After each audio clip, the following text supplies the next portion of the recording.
I'd like to call this meeting of our Board of Trustees to order. We always start with a Pledge of Allegiance.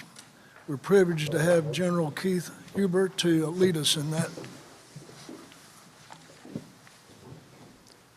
I pledge allegiance to the flag of the United States of America and to the republic for which it stands, one nation, under God, indivisible, with liberty and justice for all.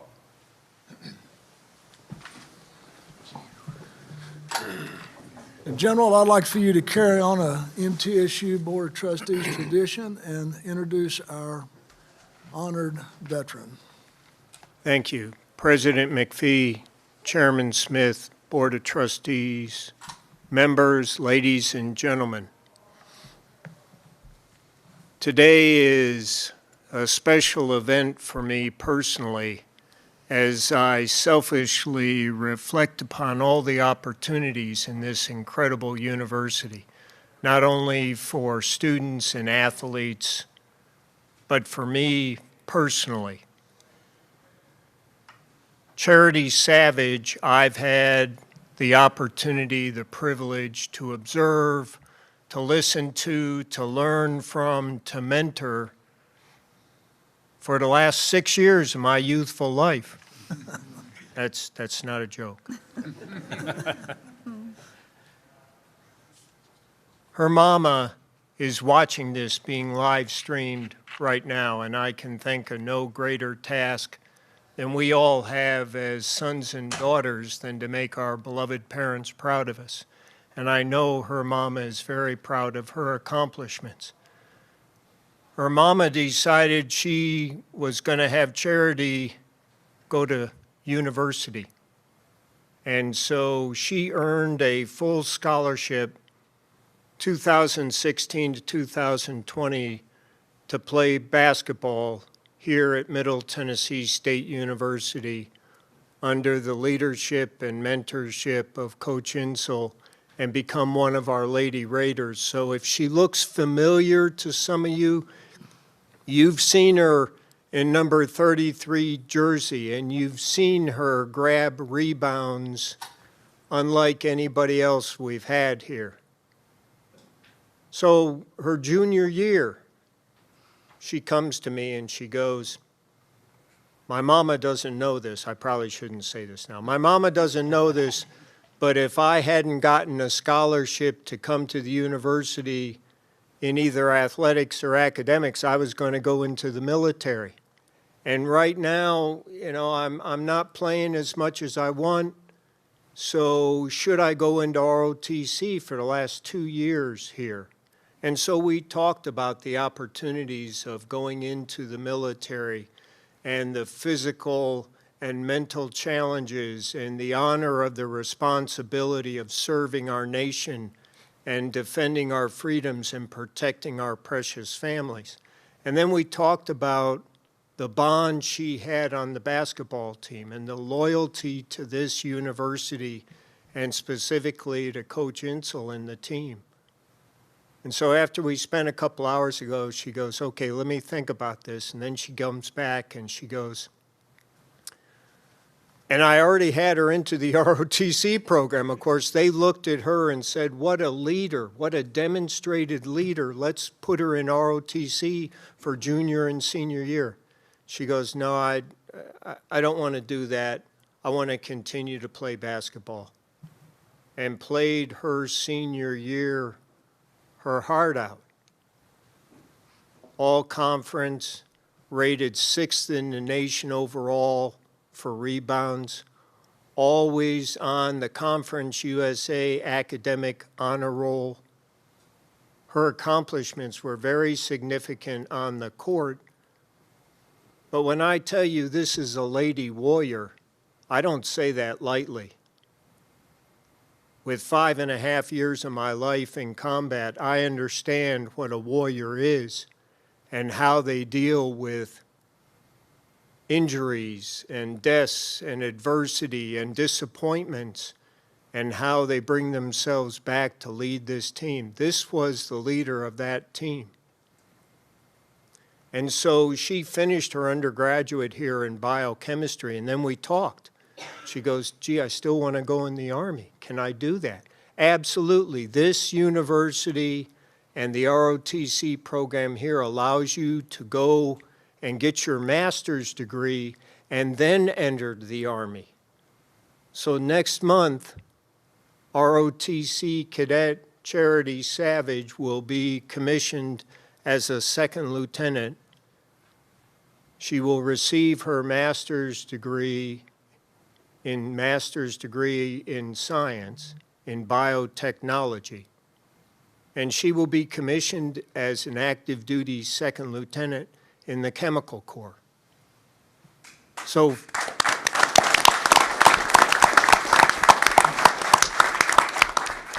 for those of us who have worn a uniform, let me just share with you, that is the biggest nightmare.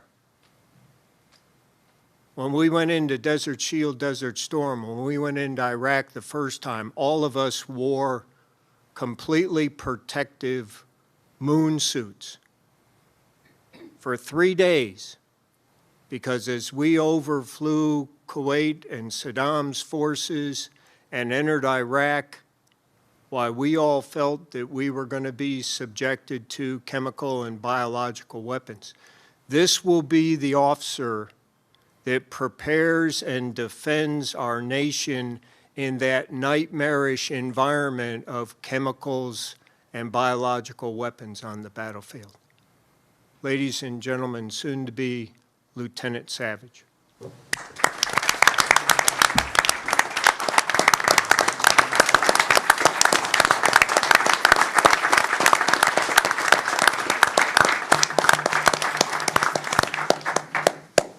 Thank you. I just want to say I really appreciate the opportunity, and it feels amazing to stand here before you. A lot of familiar faces, some in the stands yelling at the referees, you know. But I just want to thank you all for enabling me to do what I've done here, both on the basketball court and both academically. It is really important for you to know, see a face of who you impact with your decisions, your votes, your meetings, because we love meetings, right? And I just really want to thank you.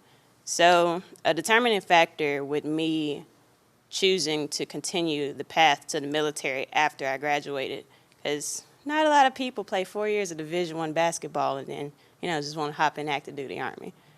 But after I graduated and I was no longer playing basketball, it's kind of a void that I had. Like, I come out of a leadership position, and then it's like, well, okay, play basketball my entire life, and then just hop out into the civilian world. It's like, okay, what do? I can't rebound at Walgreens, so. So I got a job.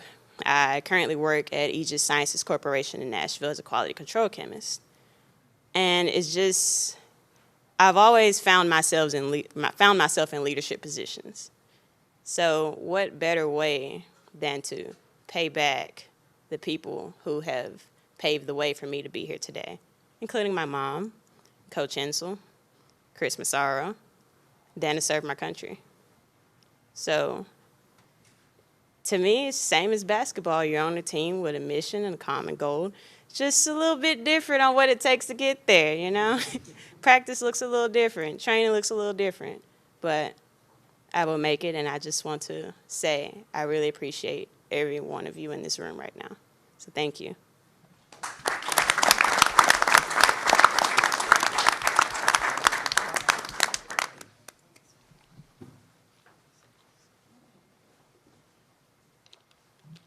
This medallion's on behalf of the Board of Trustees and everybody here. No one's more proud of you. Thank you. Thank you.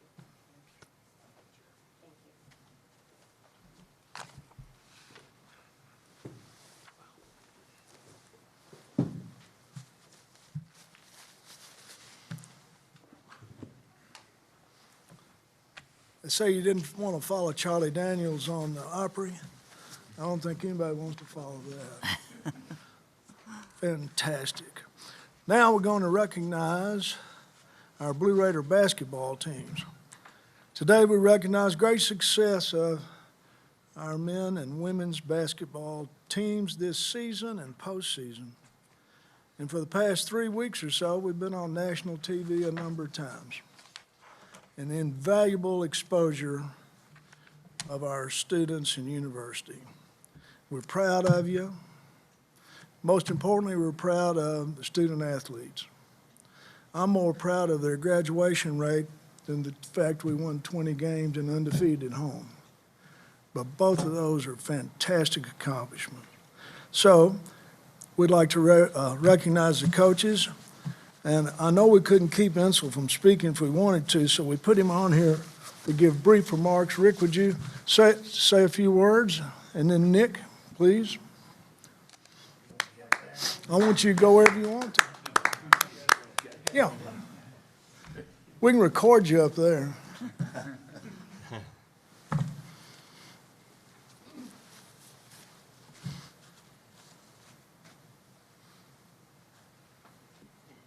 I really want to thank you for bringing me on board here, not at this meeting, but on board here at Middle Tennessee State University. I've been with you 17 years, and Dr. McPhee and Chris, we've said this several times, I was hired twice, as you remember. Most people in here don't remember that, but they do. But it's been a heck of a year. It's been a heck of a year. To show you how good a coach I am, I sat Charity on the bench for 3 years. And then when I started playing her, she made all conference. And so one night, as usual, as often, my wife said, you know, if you'd have played Charity more when she was a freshman and sophomore, we might have a couple of more, conference championships. My response was, I get this at work. I really don't need this at home, honey. But she was right, and so were some of the other people. That just goes to show, you never know. You never know. Charity's a great, great young lady. We were very fortunate to recruit her out of Memphis, and she came in, and she was very loyal to the program and loyal to Middle Tennessee State, and it paid off. You sow corn, you get corn. She was not envious. She was not jealous. She just wanted to win and do what she had to do to make our program a better program and this university a better university. And I take a lot of pride when I see her standing up before you today. I think our program right now is in better shape than it's ever been since I've been here in 17 years. Now, tomorrow, you never know with the transfer portal. But today, all of our young ladies said they're coming back. And we've got just nearly we lost two, Dorsar, which is going to graduate with honors. And then Amanda Whittington, which also is going to go into graduate school here, but she's not going to play next year. And so we feel real good about what we've got. We lost out on Thursday night in a fantastic game. And then the next morning, we got a commitment from an all-conference guard, first team all-conference 2 times in our conference, that decided to come here and play with our young ladies next year, which I think will be even better for our program than where we were at this year. So already we met this morning, coaching staff, and so I'll let Chris know I was at work today. I was not on the golf course. And we talked about the fact that we think we should be in the Sweet 16, the Elite 8 next year, if we get it done in the off season, and that's what we're going to be working for right now. I know some of you may have a question or two, and if you do, you can fire away. I don't know if I got the answers, but anybody? We've got an agenda, and your time's up. Okay, I'm off. Nick? I'm coaching. Yeah. That's good. Does that mean I can go, Mr. Smith? I didn't say you could go, but you're through speaking. Well, I just, on behalf of our program, just want to say thank you to all of you in the room, particularly the folks, here on the board, Chairman Smith, Dr. McPhee, Chris Massaro, the backing and the support that our program gets and receives from you guys. We feel it. We know it. You can't have a special season as we were able to enjoy along with Rick's program. That doesn't happen by accident. It's not just a couple of people doing their job. It takes a village.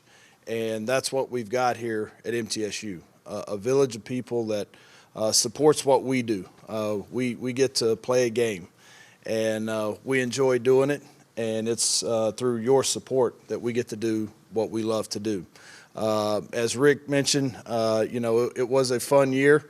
Some heartbreakers down the stretch, but we too are really excited about the group that we have returning next year.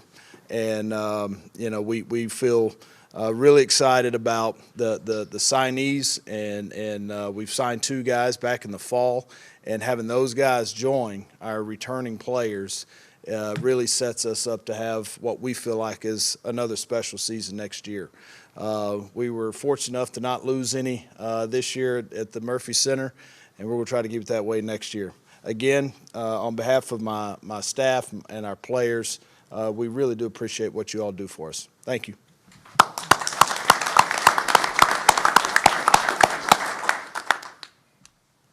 Chris, could you give us what the GPA of the basketball program is? You can combine them if you want to do quick math, or always round up in this regard. But Rick had a fantastic.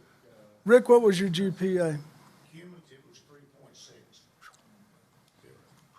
It's about like Daryl's, 3.6. Add mine and Daryl's together, and you'd have got 3.6. Nick, what was your? Ours was around a 3.0 total, and we've had 16. I think this year would be 17 consecutive years where all of the seniors that have played for us have graduated. So we're not bringing them here just to play ball. They're coming here and receiving degrees. All the seniors for 17 consecutive years. Well, I'm impressed, and I hope everybody is. That'll conclude my remarks. And, Mr. President, do you have any opening comments or remarks? No, Mr. Chairman.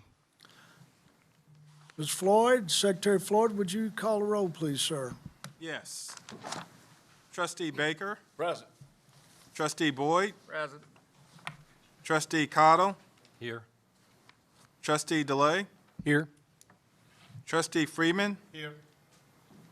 Trustee Jacobs. Here. Trustee James. Here. Trustee Smith. Here? Trustee Carboyak. Here. Trustee Wright. Here. We have a quorum. Thank you. We had 5 requests made to speak to our board that followed the rules and did accordingly. 4 of them are present. And if you would come forward, one at a time.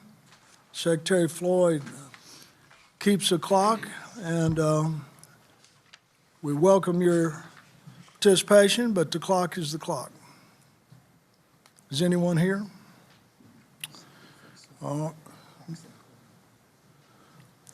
Are any of the people that asked to be here present? I'd ask Mr. Brett. I see. Braxton, you're first.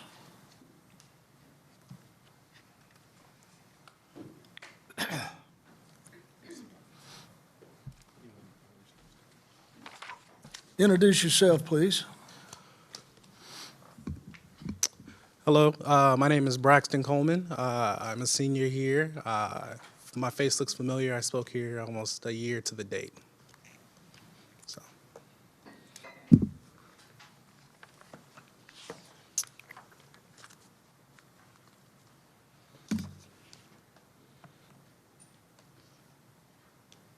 So, we ready? All right. So, 1 second. Today I'm here to speak about the status of Black MTSU.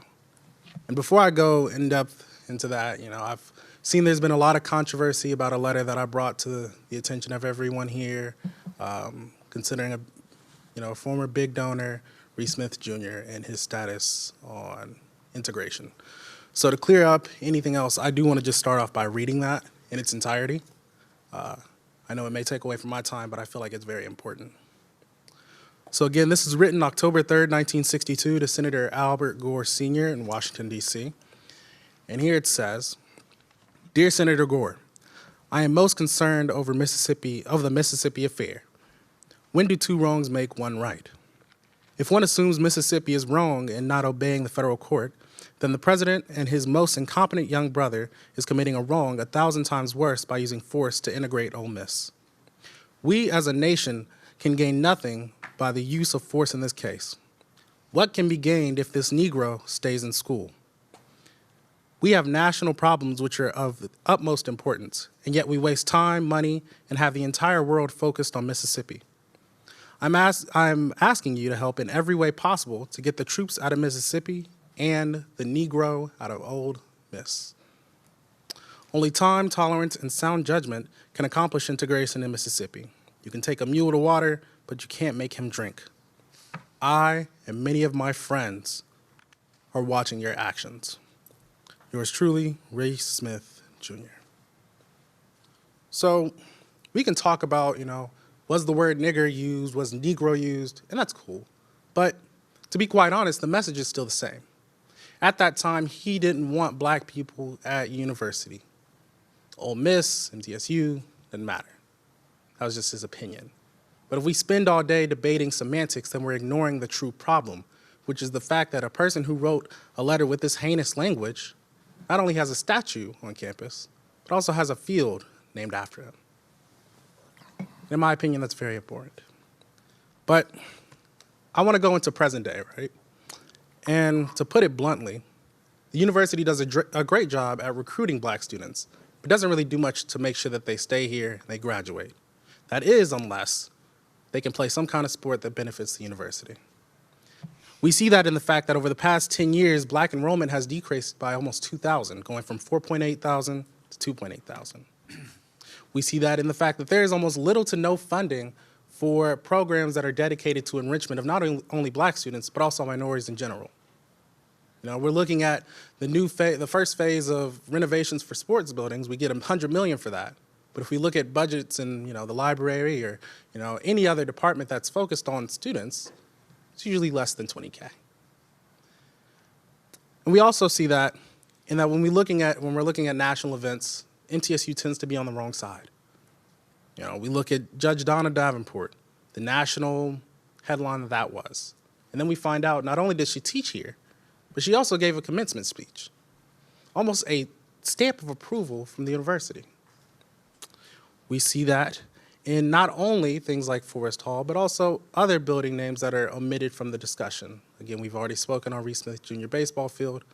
We can also speak on the Midget building, named after Coach Midget, who wanted to name the university after Nathan Bedford Forrest, and so many other examples. So a lot of this is getting lost when we ignore the message. But to go into my second point, the university also has a tendency to silence black voices, or really any voice of opposition. Like I said, this time last year, I spoke on tear gas attacks on campus, presented proof and images and documentation, and the reaction by this board was to limit student speech, increasing the request time from 1 week to 2 weeks, only allowing students to speak on approved topics and not bring in documentation unless it is approved by a select number of people on this board. And that's not okay. How can we truly govern the university if we don't listen to those that are supposed to benefit from it? Seems simple. And this isn't the first example. We can go back to 2016 when another wave of student activism came on campus, this time concentrated on Forest Hall. And instead of defending the students that were speaking up on these atrocities, they were called slurs and berated by the local town. They weren't given help. Mr. Coleman, your time is up. Thank you for your time. Mr. Marvel Bandy is next.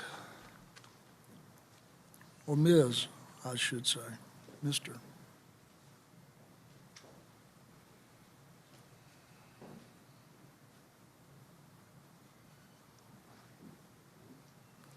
If you'd introduce yourself, please. Okay. Hello.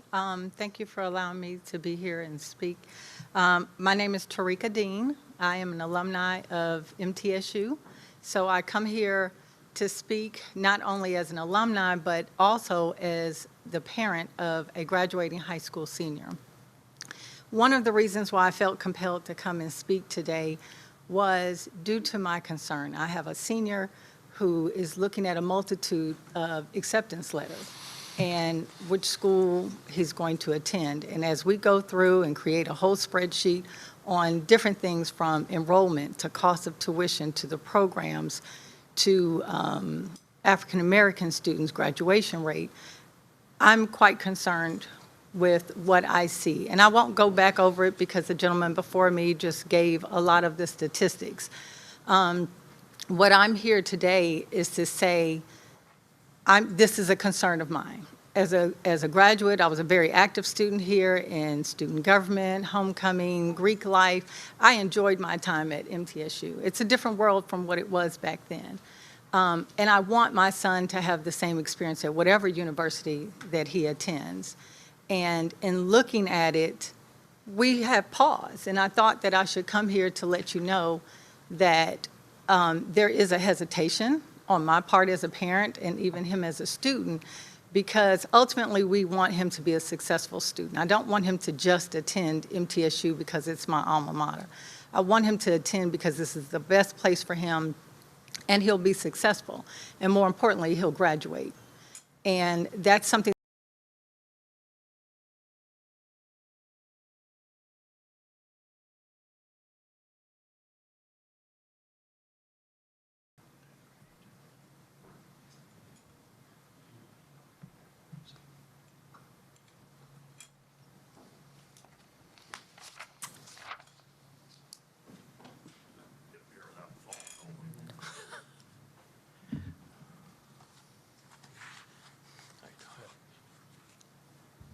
All right, let's try this. I have a loud voice. I don't want to blow you guys away. Chairman Smith, President McPhee, honorable trustees, staff, and guests, I'm Paul Martin. And ever since I pulled myself up on the rails of my crib to look out the bedroom window for the first time at this campus across the street, MTSU has been a part of my life. For more than 7 decades, as a student at campus school or at the university, a member of the foundation's board, or active in volunteer positions, my passion, like your philanthropy, has been dedicated and revolved around supporting MTSU in its quest to become the best LGI in our state.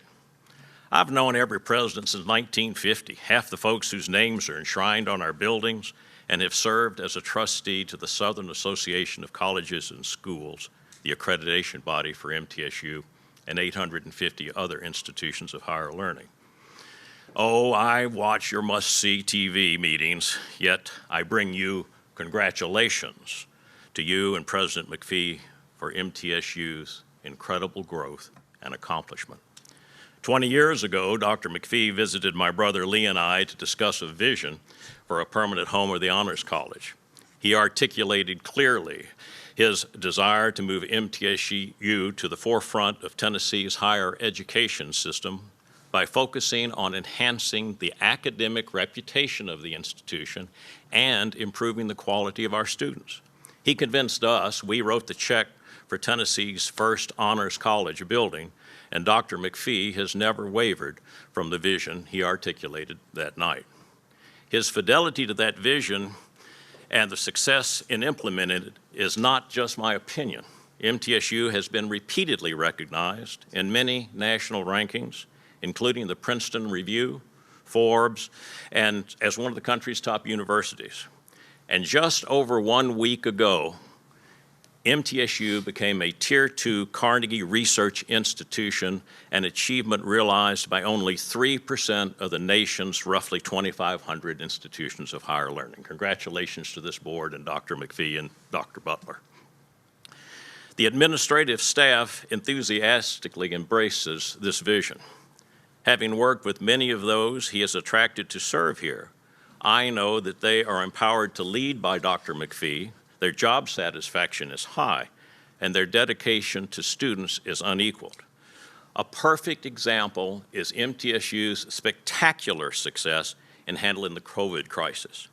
academic and administrative working groups had us ready because this board and Dr. McPhee were proactive.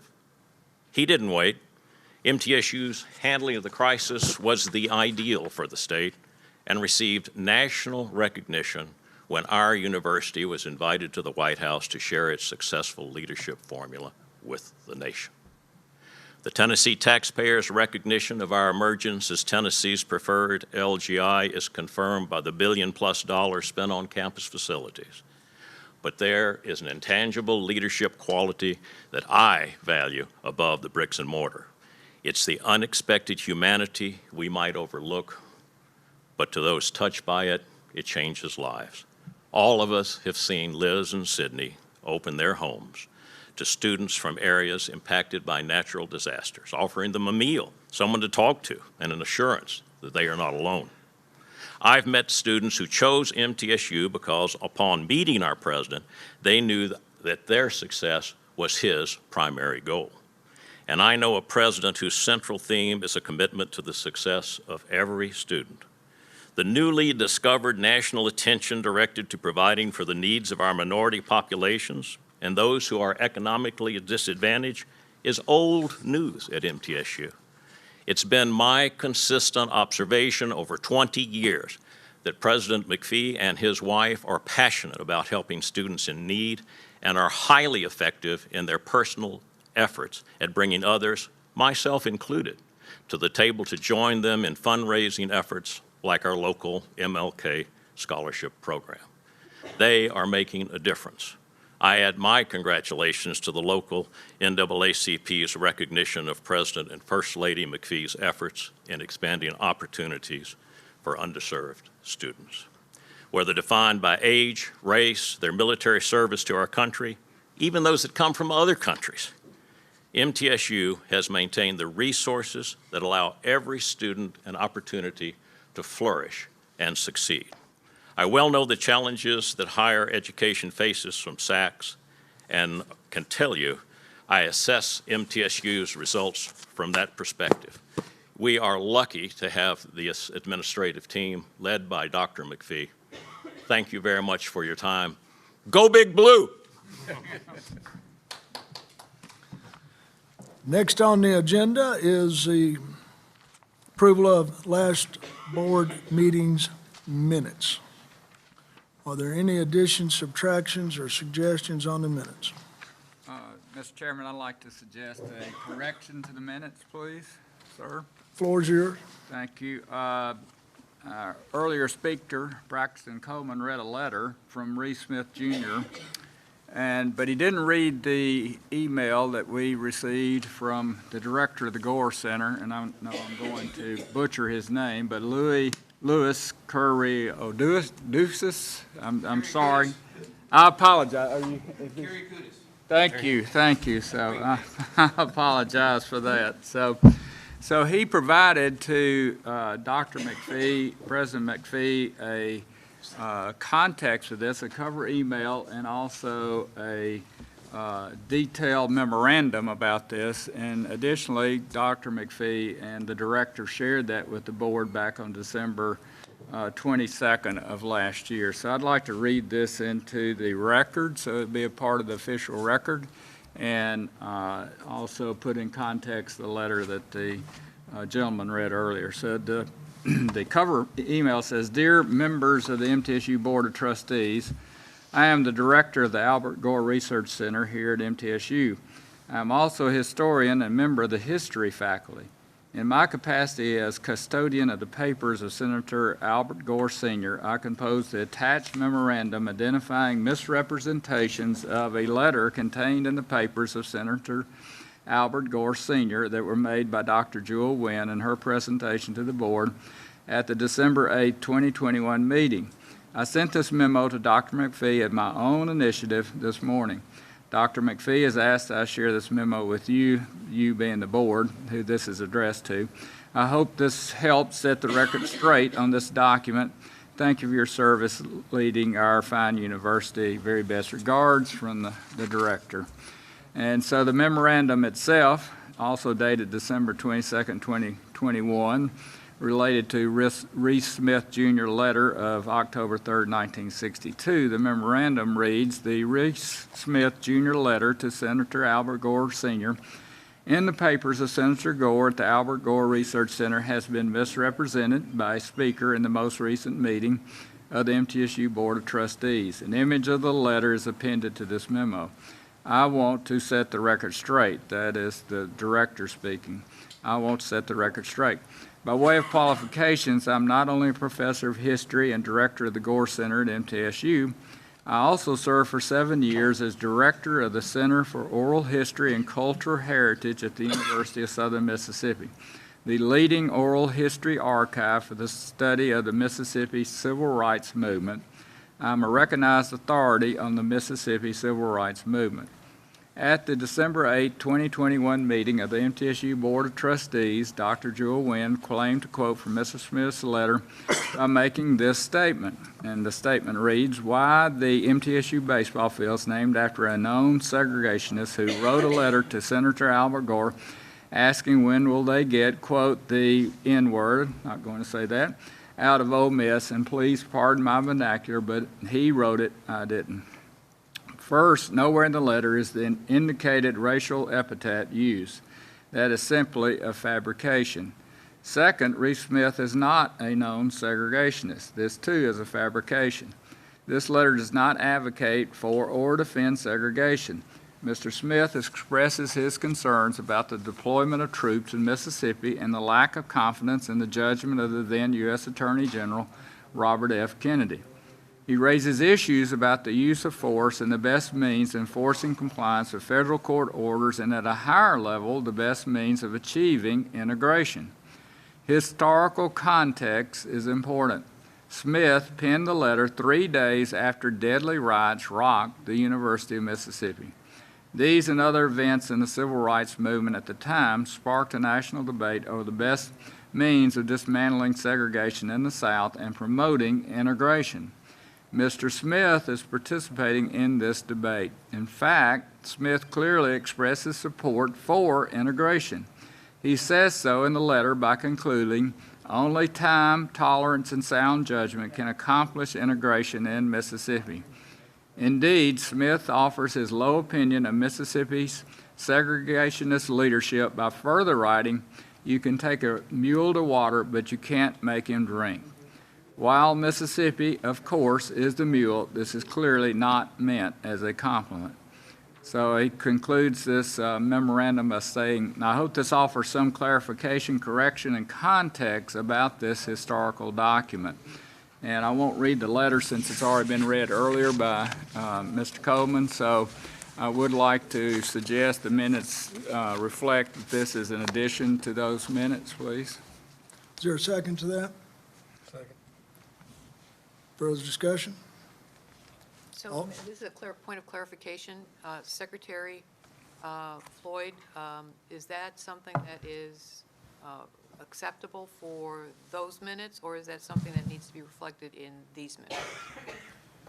I think it would be more appropriate for it to be reflected in these minutes, that the memo that is referenced will be documented with regards to these minutes. I think the comments that Trustee Boyd made will reflect the clarification, and the letter for itself will speak toward the clarification as to the comments that were made in our previous meeting. Sure. Thank you. Does that suit you? Sure. So, The seconder? Okay, further? All in favor say aye. Aye. Opposed? So moved. Do you think we'll get an apology from the lady that made those obvious lies and remarks?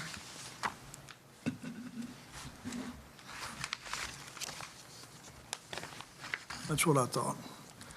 Next, Trustee Wright, Right, thank you. Academic Affairs. Thank you, Chairman Smith. The Academic Affairs, Student Life, and Athletics Committee met on March 15, 2022. The committee approved the minutes from its November 9, 2021 meeting. Today, I would like to present 2 action items for the board's consideration. First, a request for approval of 2 new academic degree programs, a Bachelor of Science in Public Writing and Rhetoric and a Master of Science in Supply Chain Management, both presented by Provost Mark Burns. In accordance with University Policy 251, approval of all academic programs, units, and modifications states all academic actions that require review and approval by THEC must be approved by the Board of Trustees. The committee unanimously approved the new degree programs. The second item for consideration by the committee was a request for approval of 2 honorary degrees. University Policy 316, awarding honorary degrees, states that the president must recommend nominees for honorary degrees to the Board of Trustees for approval. President McPhee recommends to the Board of Trustees Bill Haslam, the former governor of the state of Tennessee, and Philip Edward Brave Davis, Prime Minister of the Bahamas, to receive honorary doctorate degrees at the May commencement ceremonies. And the committee also unanimously approved these 2 honorary degrees. Informational items before the committee included the annual report of academic program actions, a fraternity and sorority life update, an update on the Athletics Build Blue project, and presentation by members of the Faculty Senate. So, Mr. Chairman and trustees, these materials outlining the committee's actions were available for review prior to this meeting and are in your board notebooks, and that concludes my report. Thank you, Mr. Chairman, Ms. Chairman. Do I have a motion to approve the actions of the committee? So moved. Second. Motion been made and second. Discussion? All in favor say aye. Aye. Opposed? Unanimous. Next, trustee Delay, audit. Thank you, Chairman Smith. The Audit and Compliance Committee met March 15, 2022. The committee approved the minutes from its November 9, 2021 meeting. At the meeting, there were no action items brought before the committee. Informational items included report of conflict of interest disclosures for 2021, review of President's Statement of Disclosures of Interest for 2022, report on compliance with public records policy, results of external reviews including the Comptroller of the Treasury Financial and Compliance Audit Report for the year ending June 30, 2021, and the Tennessee Comptroller of the Treasury NCAA agreed-upon procedures applied to the athletic programs Statement of Revenue and Expenses for the year ending June 30, 2021. And the quarterly report, results of internal audit reports. There were no audit findings or reportable issues with the audit reports. The public meeting of the committee adjourned, and the committee went into executive session to discuss audits and internal investigations. Mr. Chairman and trustees, that concludes my report. Thank you, Mr. Chairman. Vice Chair Korbowiak, you're next. All right, thank you, Chairman Smith. The Executive and Governance Committee met on March 15th, 2022, and the committee approved the minutes from its November 9, 2021 meeting. Today, I'd like to present 2 action items for the board's consideration. The first item before the committee was a request for approval of the revisions to the institutional mission statement and mission profile as presented by Associate Provost Mary Hofswelly. The committee approved these revisions unanimously. The second agenda item was a recommendation from the Finance Chair, Jacobs, concerning the President's contract and included a 3-year extension of Dr. McPhee's contract as University President to December 10, 2026, substantially maintaining all terms and conditions of the current contract. The one revision to the contract was where the President will be automatically included in any general salary increase for university employees without specific board approval. This increase in base salary would occur at the same time as it does for all other university employees. The committee approved this recommendation unanimously as well. Mr. Chairman and trustees, materials outlining the actions items before us was made available for your review prior to this meeting and are contained in your board notebooks. Mr. Chairman and fellow trustees, that concludes my report. Would you like to put that in the form of a motion? Sure. We don't have a motion yet, but, I mean, let's go ahead and get one. So I will move to adopt the 2 action items. I will second that. Okay. Is there any way we can vote on those individually, Mr. Secretary? That's not the motion. The motion was to approve as recommended, and it was recommended as a complete package. So I have two questions. One, in the documentation, we changed this statement that says, MTSU attracts, welcomes, and supports the diverse, a largely 4-time student population with significant numbers of Pell-eligible first-generation, non-traditional, and it used to say minority students, but now it says underrepresented. And just trying to figure out what that, am I reading that incorrectly? I don't think so. I'm not sure. Well, I think, response is, from my perspective, the way I read that when that was included, it was to not eliminate minority students from that particular area, but to also recognize that, as you pointed out at one point, Trustee Freeman, that there is an issue with poor people in general, regardless of their racial or ethnic background. So I think the intention was to be more inclusive in terms of the individuals to whom there is a focus, or upon whom there is a focus. So is there a way we can say minorities and poor students? Because Well, but then you're saying, so are there other areas that might be potentially underrepresented as well?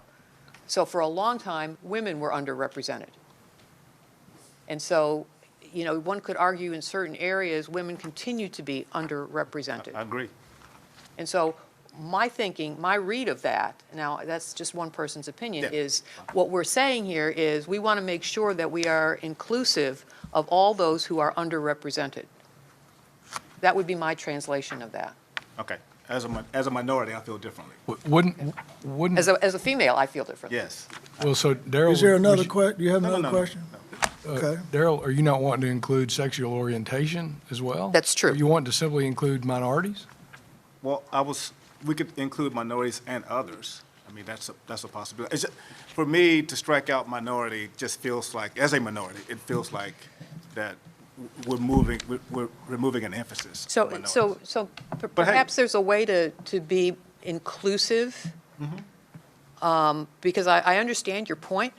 So, but I'm not the draftsman. Okay, that's fine. But what I would suggest is if there, and I don't know if the person who is responsible for preparing the edits would agree with me, but it's underrepresented populations, including but not limited to minorities, gender, sexual orientation, financial status, something like that, which would be an including but not limited to. It one way appears of to me addressing the way it's written includes everybody, and That is if we- underrepresented. if we change it, then we'll have left out someone. No, but that's what I'm saying is, one way to address this could be to say underrepresented, including but not limited to, and then identifying certain categories that are perhaps more obvious than others. Again, Would gender, Would minority. you accept that as an amendment to what you, I would be fine with that. with the person that seconded that? Trustee do that? Freeman, would you be okay I'll be with that? fine with that. And then the reason why I asked. Well, hold on just a minute. Did you seconded that, didn't you? I'm happy to, No, did you second that? No, I did not. Well, who seconded it? I did not. The original motion was seconded by Trustee DeLay. I'm happy to amend to include, It's Including but not limited to, Motion's underrepresented. been amended. Is there any further discussion? All in favor, say aye. I apologize. I want to make sure I have the exact language that you are proposing to substitute. or include? I'm gonna So- turn to Vice Chair. So trustee Freeman, can you read the language that was of concern to you, please? Largely full-time student population with significant numbers of Pell-eligible, first-generation, non-traditional, and it now reads underrepresented students versus and minority students. Underrepresented students, including but not limited to, based on race, ethnicity, gender, sexual orientation, including but not limited to. And then adding those. And Chris, you had mentioned financial And status. financial status, yes. Does that suit everybody? Steve, where are we? I'm lost. Where is this? Where are we referring to? I'm lost in in the our p- it's- documentation. It's in Can the, you refer to a page or something? it's in the institutional mission statement and mission profile. Okay. So we can go Thank to you. that. Executive governance tab.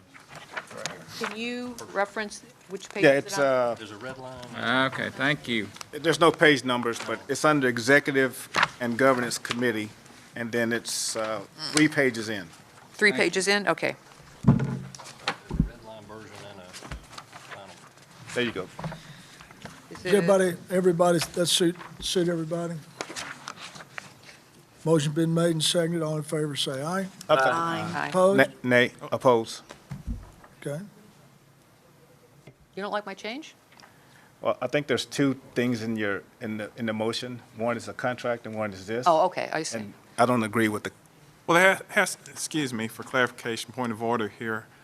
From a parliamentary standpoint, there needs to be a motion on the amendment. And then from there, we'll go back to the main motion as Thanks for the, amended. for So I the, want to I make accept sure that. we do Thank you. this You're exactly appropriately. right. Let's have a motion on the amendment to the original. So can I just, maybe I can help with this, just for the purposes of transparency here. What I'm hearing here is that there is an objection to bundling the 2 action items together. That's what I'm hearing. yes. So for the purposes of transparency and making sure that it's clear what the issues are and what the debate is about, I would be comfortable with separating the 2 motions, or the 2 action items into separate motions. Would that be possible? Yes. So You've- may I? You've just made the motion to separate the 2 action items. Yes, that would be the And first we're step. The other discussion, we'll worry about that later. Right, so the first item would be, I would like to withdraw my motion, And the second's withdrawn? and then the second, Trustee Delay? Second will be withdrawn. Okay, and now the motion is to separate the 2. Is there a second to that? I'll second. Pam seconds that. All in favor of separating the 2, say aye. aye. Let's vote on the first. then. Mr. Chairman, I was just told by staff that part of the issue of listing on the mission statement, that SACS has some requirements that needs to be considered. And so we'd like our SACS liaison, Dr. Harshwelly. Would it be appropriate to get a motion and then we'll let that be part of the discussion? Sure. So we got 2 action items. Right. We'll vote one at a time. And the first is institutional mission statement and mission profile. Do I have a motion to approve? So moved. Do I have a second to that motion? I'll second that motion. Motion been made and seconded. Discussion. Mr. President has discussion he'd like to. Yes, Dr. Harshwelly?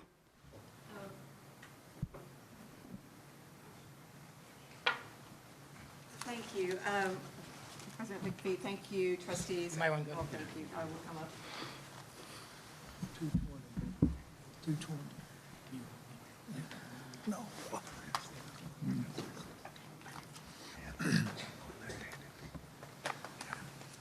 Please introduce yourself for the record.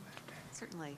My name is Mary Hufschwelle, and I'm the Associate Provost for Strategic Planning and Partnerships, as well as the university's SAC-COC Institutional Liaison.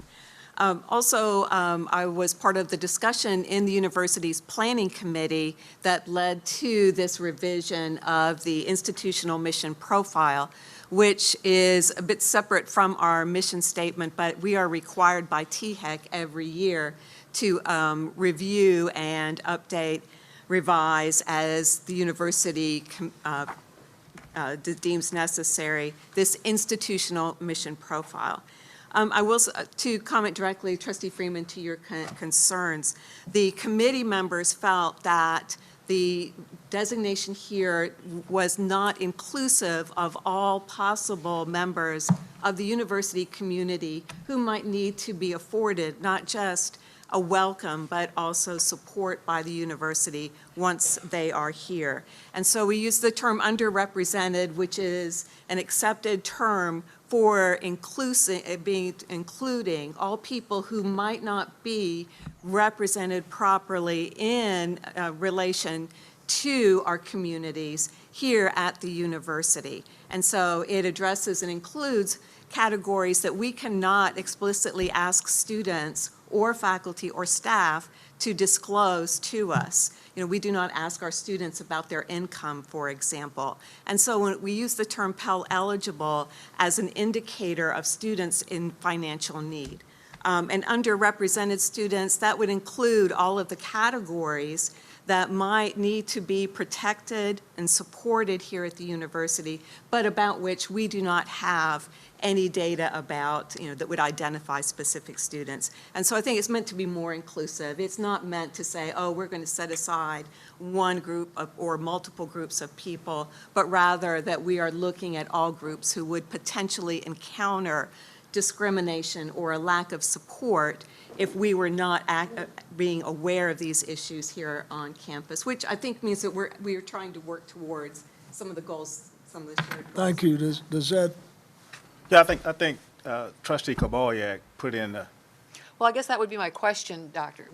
Would it be problematic from the perspective of sort of the powers that be, that to say underrepresented, including but not limited to, and then identifying several categories to include a reference to minority, gender, sexual orientation, financial need? I am actually going to defer, if I may, to our Equity and Compliance Officer, Christy Sigler, because it is a legal- Introduce No, it. and that's why I'm asking, because I don't want to create a situation where the university is at odds with the accrediting organizations.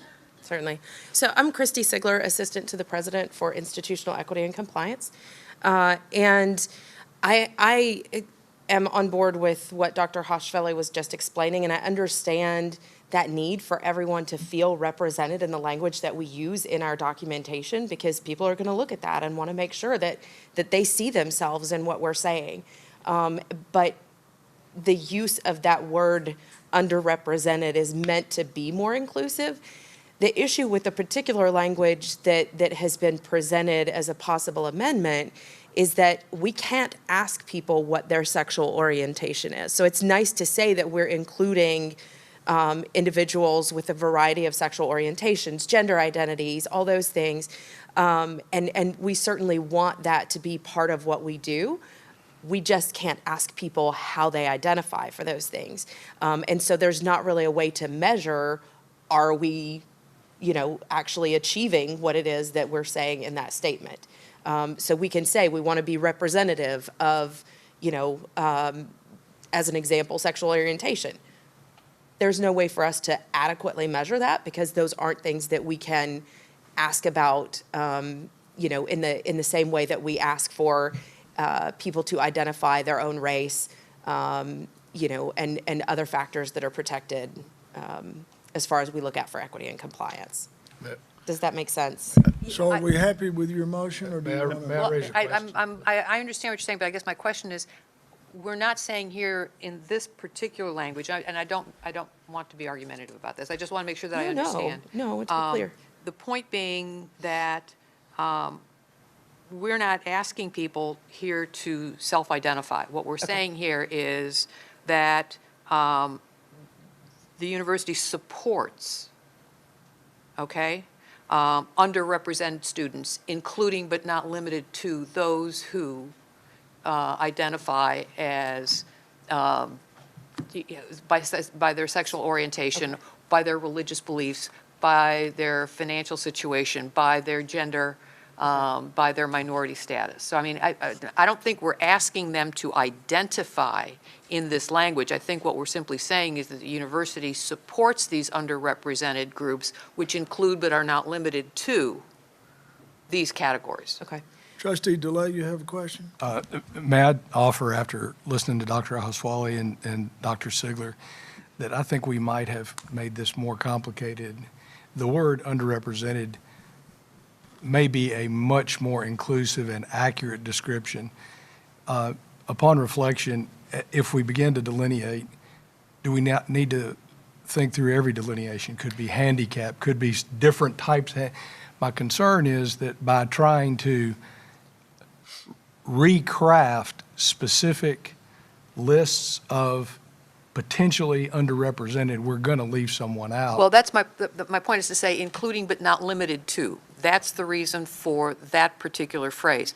But, you know, obviously I defer to the broader wisdom here. I was just trying to address I a think potential concern that was raised by a trustee.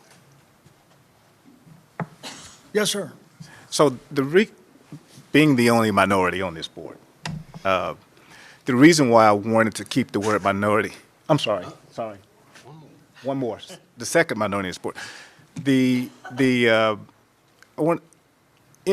I think that the largest minority population at MTSU are African Americans. Is that correct, Dr. McPhee? The largest population of minorities. The largest, is that what you're asking? Correct. Yes, the largest population of the largest minority population at MTSU are African Americans. Now, we heard Ms. Singh talk about the possibility of her son coming here. Our minority population at MTSU, our African American population at MTSU is declining. In 2017, in fall of 2017, we had 4,200 African American students here. In the fall of 2021, we were down to about 3,200. So I want to keep an emphasis on how we assist minorities, African Americans, in doing better, in enrolling African American students here to turn around our enrollment decline. So I want whatever we can to do to have an emphasis on minorities so that they can thrive here. They can be here. So I don't want to. That change in language does that? I think so. Your comments are noted. Are there any?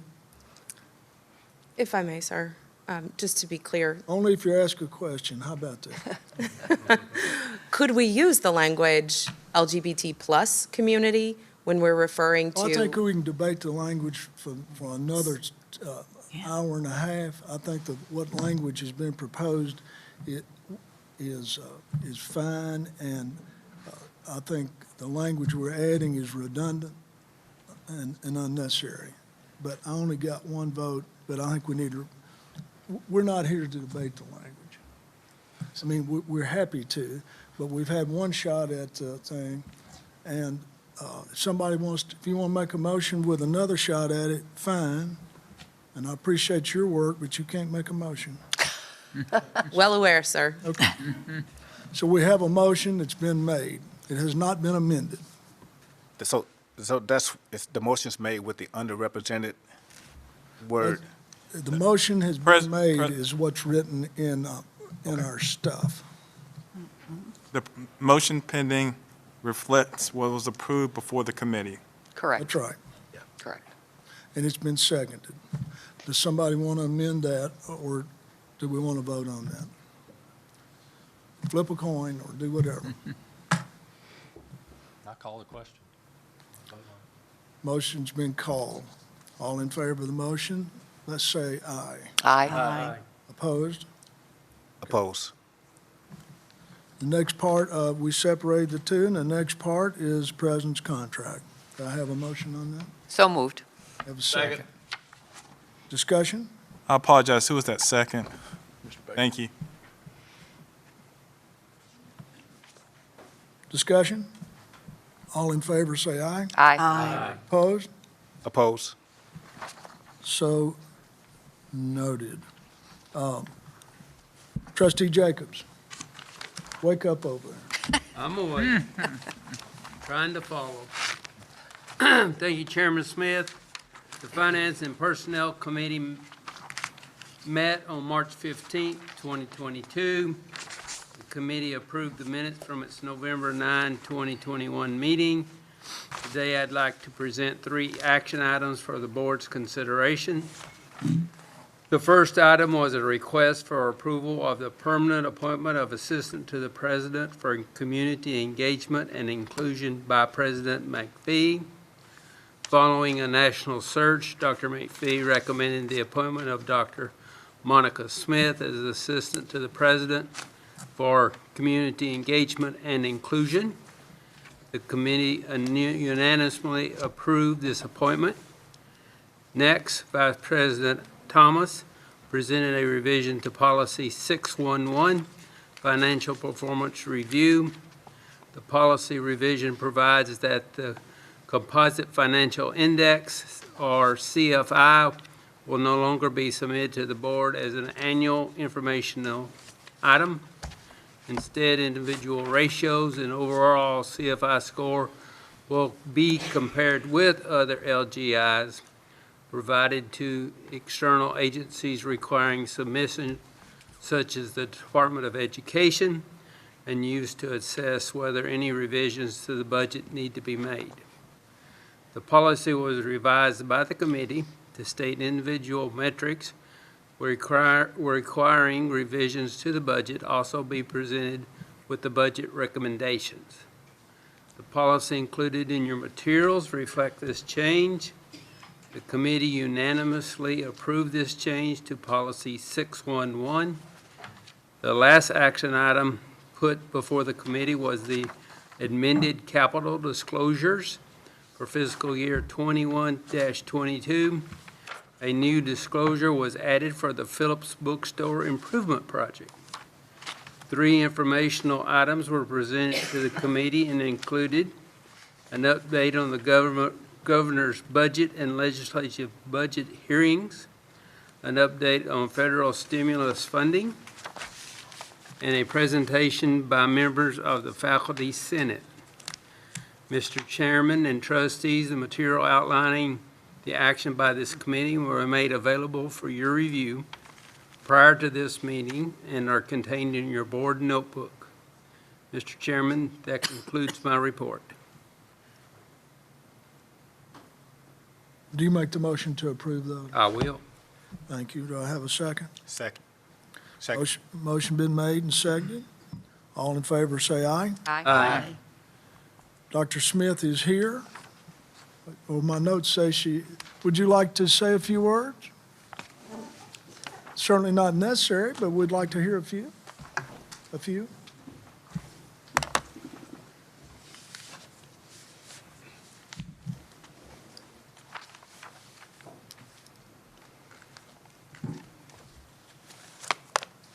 President McPhee, Board of Trustees, MTSU campus and community. I am very honored to be here standing before you today. For me, standing here represents more than 3 decades of work in these areas of community engagement and inclusion. Work that has been long grounded in the powerful words of Reverend Dr. Martin Luther King when he was speaking to the 1965 graduating class of Oberlin College in my home state of Ohio. And Dr. King said, "All life is interrelated. We are caught in an inescapable network of mutuality, tied together in a single garment of destiny. What affects one directly affects us all indirectly."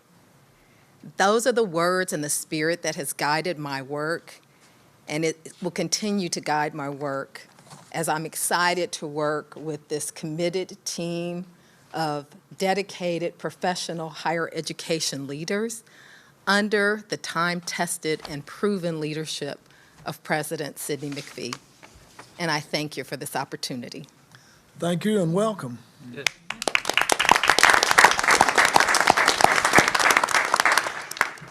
Dr. McPhee, do you have closing remarks? Yes, Mr. Chairman, I have my president's report that I would like to give to the board. Mr. Chairman, members of the board, as always, I appreciate the opportunity to update the board on matters at the university since our last meeting. First, as we are approaching the end of this academic year, we are developing a clearer picture of the upcoming fall application and admissions activity. But before I update you on our fall 22 projections, I want to share just some historic, factual database information regarding enrollment in the state and the nation. It is important to note that the overall number of Tennessee public high school graduates enrolling in LGIs and UT University has dropped from 15,402 in 2012 to 14,091 in 2020. That is a reduction of 8.5%. During the same time, the number of Tennessee public high school graduates choosing any of the LGIs dropped by 12.5%. In addition, Tennessee enrolled the first class of Tennessee Promise students receiving free community college tuition in fall of 2015. And since that time, all four-year institutions are recruiting against the offer of 2 years of community college at no cost, no tuition. The COVID pandemic, a reality, 2019 through 2022, negatively affected students' enrollment across the state of Tennessee and the nation. Community colleges were especially hard hit. In most cases, many of the community colleges saw a double-digit decrease despite the advantage of free tuition that is offered under the Tennessee Promise. And I think I sent to you all an article that just came out today from the Board of Regents that showed the significant decline in enrollment in the community colleges that resulted in cut in personnel. Good news. MTSU has held its place as the #1 destination of new transfer students in the state of Tennessee for well more than 1 decade. In 2011, the MTSU market share of all new transfer students enrolling at any public university in the state was 22.97%. In the fall of 2020, that market share was holding strong at 22.20%. UTK currently falls second in the market share of new transfer students at 17.47%. In the fall of 2019, MTSU posted a 14% increase in our freshman class, and we have shown increases in the number of new freshmen 3 of the last 5 years. Every year in the last decade, MTSU has continued to hold its ranking as second only to UTK in the number of new freshmen enrolled among all LGIs and UT schools, even with the declining enrollment that you have heard. Now, as you can see from the next slide, Ms. Edgar, if you could put that up. In fall of 2019, we experienced the largest percentage increase in the freshman class of all Tennessee public institutions at 14.5%. The following year, after the pandemic, MTSU experienced a minus 5.6% decrease in the entering freshman class, and you can see all the other institutions up there. That same year, 6 of the 9 public institutions experienced a freshman decrease, likely due to the effects of COVID pandemic. Now, this chart here is important because it shows the net result of those changes over a 2-year period. Overall, in that 2-year period of fall 2019 and fall 2020, MTSU experienced a net increase of a total of 8% over our fall 2018 first-time freshman headcount. That net increase over the 2-year period was second highest of all Tennessee public institutions, behind only TSU. Overall, in the 2-year period of fall 2019 and fall 2020, MTSU experienced a net increase of total of 8% over the fall 2018 first-time freshman headcount. That net increase over the 2-year period was the second highest of all Tennessee public institutions, again, just behind TSU. Now, this chart shows that MTSU continues to enroll the second highest number of freshmen every year, and has been in that position since 2011. That color that I don't like to refer to is the orange up there. That's UTK. Let me wrap up this portion of my report by saying that MTSU continues to experience steady increases in the average high school GPA and the average ACT score of all entering freshman class. In fall of 2014, the average ACT of entering freshman class was 22.12. In fall of 2021, it was the ACT score of 22.87. In 2014, the average high school GPA entering freshman class was 3.42. And in 21, the GPA was 3.59. Now, let me just give you a brief update on the applications and admissions for the fall of 2022. Members of the board, our new freshman numbers continue to be strong.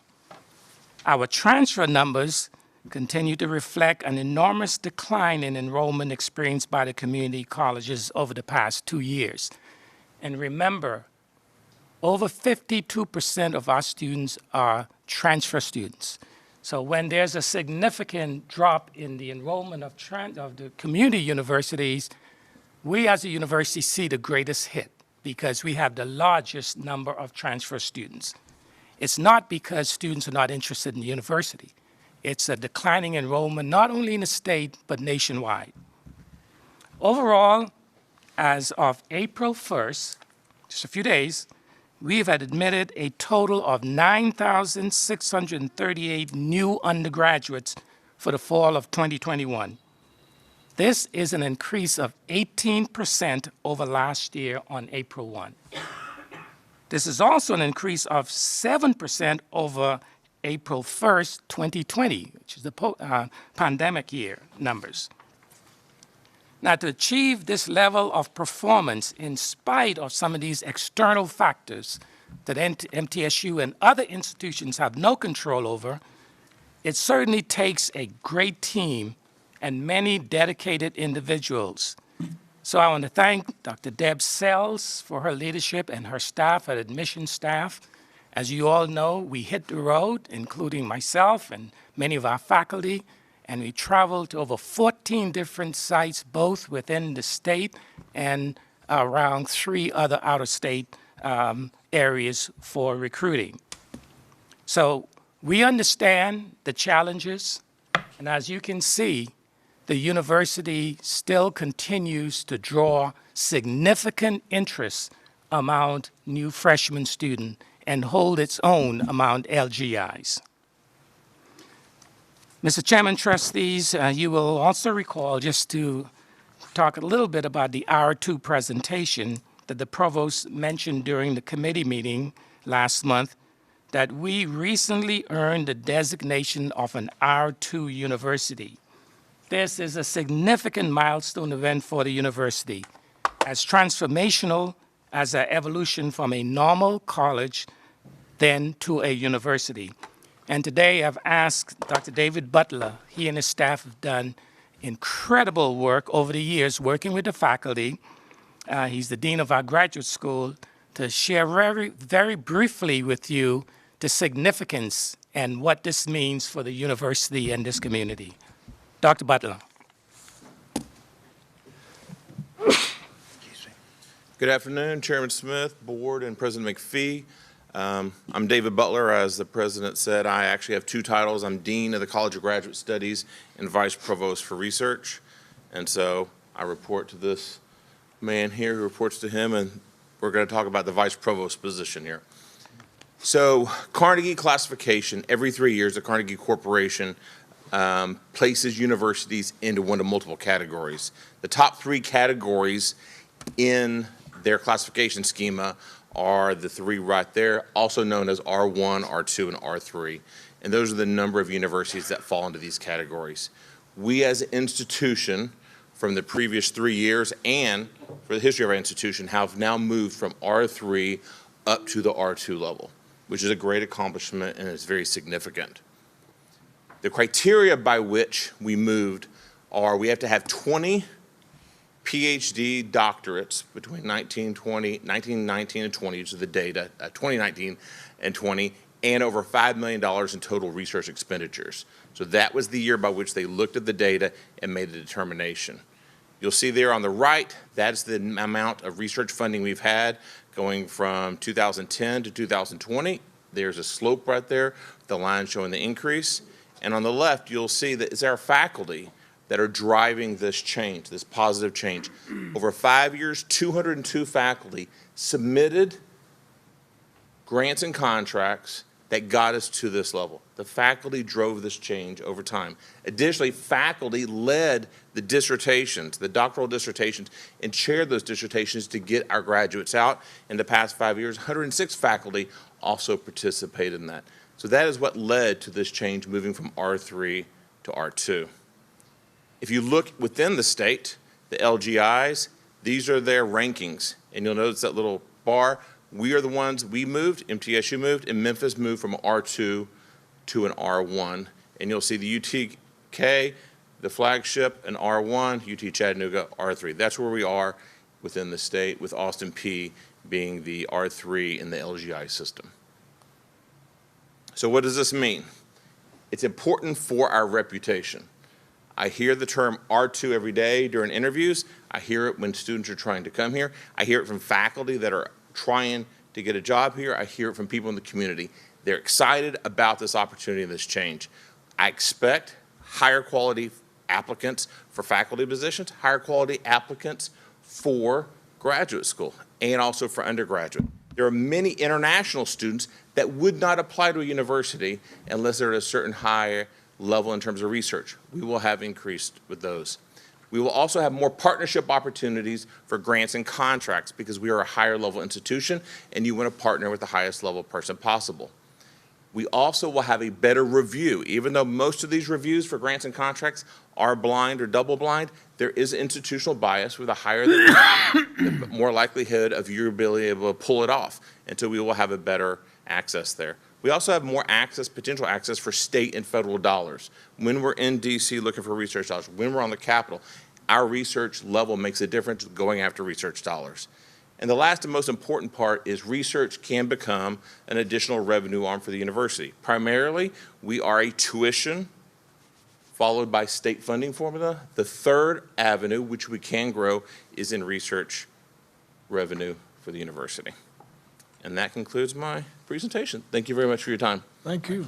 Thank you, Dr. Butler. And I think we all can see now why this is such an important accomplishment that will not only benefit current students, but will also be attractive as a designation for future enrollment, particularly at the graduate level. Now, I hope that many of you tuned in this past Sunday to watch the 64th annual Grammy Awards in Las Vegas. Out of all of the universities that have recording industry program, one university has been represented and has been a part of the Grammys the last 8 years. Middle Tennessee State University was well represented with 9 alumni nominated in categories ranging from country to pop to Latin music to bluegrass to gospel. On Saturday, prior to the awards, many of our music business friends and alumni gathered for a celebration honoring one of our alumnus. She's one of the Maria Lisa Aribi, one of the the music industry, top female producers, an engineer, recognizing for her work on Miss Amor, nominated by the Best Latin Pop Group. I had an opportunity to visit with her and the artists. We had close to, Andrew, about 30 to 40 alums who attended. Many of them, again, were nominated. I think we all can be very proud of our university as we not only see the progress on a national scale, but also the respect that this university gets nationally and internationally. And finally, I want to remind you that nearly 2,500 students, we still produce more graduates for this region than any university in the Middle Tennessee area. Each year, approximately 5,000 graduates.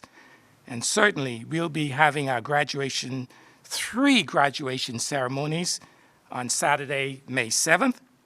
Our speakers include the Honorable Philip Edward Davis, the Prime Minister of the Bahamas, and our own Vice Chair, Christine Kaboyak, and our 2021 Career Achievement recipient, Professor Tim Crave.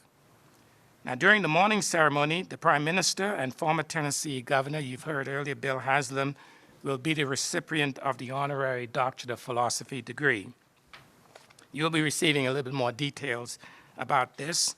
I will be having a reception for the Prime Minister on Friday evening, and it's an invitation only. We'll certainly be sending our board members an invitation to meet the Prime Minister. Mr. Chairman and trustees, I have only one final remark, and I hope you have noticed the photographs on the monitor as we have progressed through our meeting today. We have a beautiful campus. We have dedicated faculty, staff. We have some incredible students. There's absolutely nothing we need to be ashamed about this university. We've had a number of institutions, most recently, just a couple of weeks, that brought their entire administrative team to learn how MTSU is doing business. And in fact, University of Tennessee, Chattanooga just finished a study a couple of months ago and pointed to MTSU as the model in attracting and retaining underrepresented group, and said they need to come to MTSU to learn to see how we are doing it. That study was produced by the University of Tennessee, Chattanooga. We are proud of our institution, and indeed, you haven't seen the best yet. Thank you so much for your great work and your support of MTSU. We'll continue to make you proud. Thank you. Thank you, Mr. President. In closing, I'd like to say how blown away I am by our staff and professors at the caring of trying to get one more child through this school. And that's been our only goal, or my only goal, is try to get one more through and would have if we weren't here. Because it'll all go well if we get run over by a bus today. But we want to get one more. And I'm thrilled that staff and faculty, the dedication blows me away. So thank you for being here, and God bless America. Adjourned.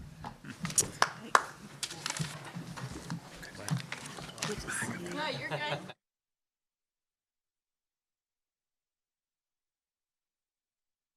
Nice. All right.